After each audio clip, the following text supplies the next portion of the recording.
Welcome back to the Hill Update. I'm your host, Dean Allison. Joining me on the show today is Dr. Jay Goldberg, who is the Ontario Director for the Canadian Taxpayers Federation. Now, Jay, you had a great lead in there talking about spending money in the backs of our children.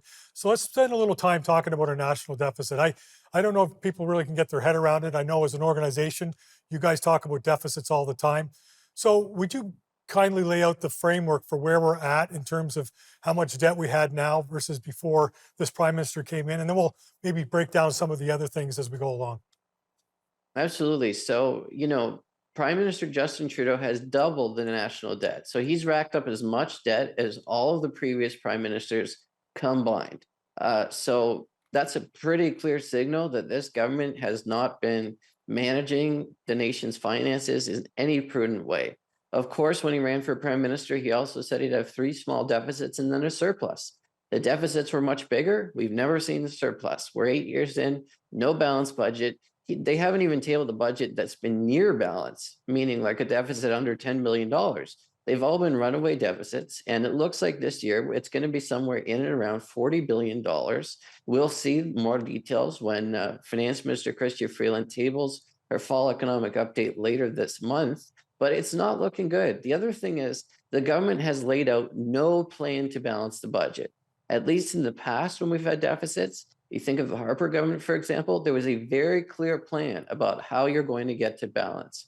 Trudeau and Freeland haven't laid that out at all. And every fiscal anchor they've talked about, whether it's returning to a balanced budget within a certain amount of years, whether it's making sure the debt to GDP ratio doesn't go up, they've blown through both of those fiscal anchors and more. And so we're in a situation where we have a lot of debt. It's being racked up quickly. And we're spending over $40 billion a year on debt interest now, which is shocking and double our national defense budget.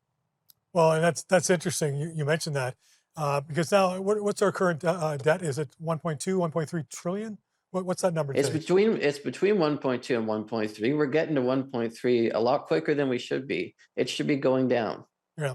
And you mentioned that in terms of interest, we're paying $40 billion a year interest. So how much has that gone up? I mean, we talk about interest rates before. So previous to where we were at in terms of how much we had borrowed plus interest rates, I'm going to guess that interest rates have also increased what we pay in terms of payments by almost double as well. Maybe it's not quite double, but it's got to be significant. Yeah, it's not quite double. The interest was in the high 20s, and now it's up to the early 40s. So, but pretty darn close. And it really just shows how irresponsible the government has been here, because so much debt was racked up before the pandemic. And after the pandemic, the government has shown no leadership in trying to get that deficit down and balance the budget. I don't think anyone in Canada wants to be spending the equivalent of 44 new hospitals on debt interest in 1 year, or the equivalent of virtually wiping out the federal portion of the sales tax. It's just unacceptable.